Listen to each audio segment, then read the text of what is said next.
sejahtera bagi kita semua. Perkenalkan, nama saya Lilis Winda Windayanti dengan NPM 222154027 dari kelas D mata kuliah Bahasa Indonesia. Di sini, saya akan membahas artikel ilmiah yang telah saya buat. Nah, artikel ilmiah yang saya buat berjudul Pengaruh Larutan Garam terhadap Peristiwa Osmosis pada Solanum tuberosum L. Berikut adalah pembahasan yang akan saya bahas. Pertama, judul artikel, lalu diikuti di bawah dengan nama penulis artikel, instansi, dan alamat surel, seperti pada contoh gambar di samping. Selanjutnya, abstrak dan kata kunci merupakan intisari keseluruhan isi artikel ilmiah. Peristiwa osmosis merupakan perpindahan air dari larutan hipotonis atau lebih rendah ke larutan hipertonis atau lebih tinggi melalui membran semipermeabel. Contoh peristiwa osmosis adalah Solanum tuberosum L atau kentang yang dimasukkan ke dalam air garam dapur atau NaCl yang bertujuan untuk memahami prinsip dasar osmosis, larutan hipotonis, hipertonis, dan pengaruh larutan garam terhadap laju osmosis. Peristiwa osmosis ini menggunakan larutan garam dapur atau NaCl sebagai zat larut dan air sebagai pelarutnya. Perbandingannya menggunakan air biasa untuk merendam kentang. Setelah dilakukan perendaman, maka bisa dilihat perbedaan atau perubahan pada warna, tekstur, dan ukuran Solanum tuberosum L yang menggunakan air biasa dan larutan garam. Perubahan ini terjadi karena kentang yang direndam oleh air terjadi perpindahan secara osmosis dari sel-sel kentang yang bersifat hipotonis atau lebih rendah keluar menuju larutan yang sifatnya hipertonis atau lebih tinggi, sehingga terjadi perubahan pada warna, tekstur, dan ukuran kentang atau Solanum tuberosum L. Kata kunci peristiwa osmosis, Solanum tuberosum L, dan larutan garam. Selanjutnya ada pendahuluan atau latar belakang masalah, memuat masalah, pembatasan masalah, dan solusi masalah. Makhluk hidup itu memiliki ciri-ciri pada makhluk hidup. Salah satu ciri makhluk hidup adalah mengalami metabolisme pada makhluk hidup. Nah, salah satu proses metabolisme adalah proses transportasi yang merupakan pengangkutan zat-zat dari dalam dan keluar dari sel menggunakan energi. Osmosis merupakan suatu peristiwa perembesan suatu molekul air antara dua larutan dengan potensial air yang berbeda. Umbi merupakan salah satu jenis tanaman yang mengalami peristiwa osmosis. Contohnya pada umbi kentang Solanum tuberosum L. Nah, dehidrasi osmosis dapat menggunakan larutan garam atau NaCl. Konsep transportasi pada tumbuhan umbi kentang harus dibuktikan melalui praktikum peristiwa osmosis pada Solanum tuberosum L. Sehingga berdasarkan uraian di atas, penulis tertarik untuk membuktikan praktikum pengaruh larutan garam terhadap peristiwa osmosis pada Solanum tuberosum L. Selanjutnya, kajian pustaka atau penjelasan dari berbagai ilmu pengetahuan untuk melakukan penelitian. Kentang atau Solanum tuberosum L merupakan salah satu jenis tanaman yang termasuk kelompok umbi-umbian yang bentuk batangnya itu keras dan bersegi. Tetapi kentang memiliki gizi yang cukup tinggi, mengandung vitamin B, C, dan sedikit vitamin A, serta memiliki karbohidrat. Kandungan utama pada kentang mencakup air 80%, karbohidrat 8%, dan protein 12%. Jadi peristiwa osmosis merupakan perpindahan air dari larutan yang mempunyai konsentrasi rendah menuju konsentrasi yang lebih tinggi melalui membran semipermeabel.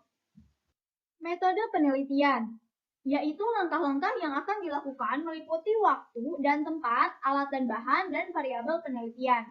Metode penelitian yang digunakan yaitu pendekatan kualitatif deskriptif dan pendekatan kuantitatif. Selanjutnya, waktu dan tempat. Nah, kegiatan praktikum ini dilakukan selama 1 jam, dimulai pada hari Sabtu 3 Desember 2022 dari pukul 15 sampai 16 waktu Indonesia Barat yang bertempat di rumah. Adapun alat dan bahan yang akan digunakan, penggaris, sendok plastik, 2 buah aqua gelas plastik, label, 2 buah kentang yang sudah dipotong yang sama ukurannya, yaitu dengan ukuran panjang 5 cm lebar 2 cm dan tinggi 1 cm, garam atau NaCl, dan air. Adapun langkah kerja yang harus dilakukan sebagai berikut. Siapkan 2 buah potong kentang dengan ukuran yang sama. Panjangnya 5 cm, lalu lebarnya 2 cm, dan tingginya 1 cm.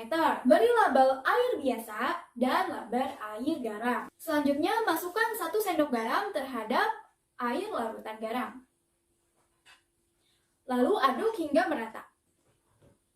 Masukkan masing-masing potongan kentang terhadap air biasa dan air garam. Lalu tunggu hingga 1 jam dan tiap 30 menit untuk diamati pada perubahan warna, tekstur, dan ukurannya. Variabel penelitian yang digunakan yaitu ada variabel bebas terdapat pada air biasa dan air garam dalam gelas plastik. Variabel kontrol yaitu lamanya waktu perendaman dalam waktu 1 jam pada kentang. Dan variabel terikat terdapat pada warna, tekstur, dan ukuran kentang setelah perendaman. Selanjutnya ada analisis dan hasil penelitian. Semua informasi tentang hasil penelitian disajikan termasuk gambar, tabel, dan hasil perhitungan. Analisis data penelitian menggunakan pendekatan kualitatif deskriptif dengan pengamatan, melakukan eksperimen, dan dokumentasi. Sedangkan pendekatan kuantitatif mengukur objek, yaitu kentang, setiap 30 menit dalam waktu 1 jam untuk dicatat dalam data hasil pengamatan. Hasil penelitian, pada waktu 30 menit, kentang dalam air biasa kuning sedikit memudar, sedangkan dalam air garam kuning pucat. Dan dalam waktu 1 jam, dalam air biasa warnanya kuning pucat dan air garam kuning pucat. Tekstur, kentang dalam waktu 30 menit dalam air biasa keras dan dalam air garam mulai lunak. Sedangkan dalam waktu 1 jam, dalam air biasa teksturnya keras, sedangkan air garam teksturnya lunak. Untuk ukuran, dalam waktu 30 menit, dalam air biasa, kentang ukurannya sama, dengan panjang 5 cm, lebar 2 cm, dan tinggi 1 cm. Sedangkan pada air garam berubah, panjangnya 4,9 cm, lebar 2 cm, dan tinggi 0,9 cm. Dan untuk waktu 1 jam, pada air biasa tetap sama, sedangkan pada air garam berubah dengan panjang 4,8 cm, lebar 2 cm, dan tinggi 0,7 cm. Berikut dokumentasi hasil penelitiannya. Selanjutnya pembahasan. Dalam penelitian praktikum peristiwa osmosis menggunakan larutan garam, umbi kentang sebagai membran atau selaputnya, sedangkan air di luar umbi meresap ke dalam melewati membran semipermeabel, sehingga air meningkat tetapi tidak terjadi difusi ke garam ke air. Jadi, peristiwa osmosis adalah proses perpindahan air dari larutan yang konsentrasinya rendah ke larutan yang konsentrasinya tinggi melalui membran semipermeabel. Umbi kentang itu bersifat semipermeabel karena hanya air yang dapat melaluinya, sedangkan larutan garam tidak bisa melewati umbi kentang karena bersifat semipermeabel terhadap larutan garam dapur atau NaCl. Kesimpulan, berdasarkan penelitian praktikum yang telah dilakukan, yaitu pengaruh larutan garam terhadap peristiwa osmosis pada Solanum tuberosum L, dapat disimpulkan bahwa peristiwa osmosis merupakan peristiwa berpindahnya zat larutan yang berkonsentrasi rendah ke larutan yang berkonsentrasi tinggi, yang bertujuan untuk memahami prinsip dasar osmosis, larutan hipotonis, hipertonis, dan pengaruh larutan garam terhadap perubahan warna, tekstur, dan ukuran pada kentang. Jadi, perubahan warna menjadi kuning pucat, tekstur yang lunak, dan ukuran ketebalan semakin berkurang karena terjadi perpindahan air secara osmosis dari sel-sel kentang yang sifatnya hipotonis keluar menuju larutan yang sifatnya hipertonis atau lebih tinggi. Referensi atau sumber pustaka yang dikutip dalam artikel menggunakan 3 jurnal.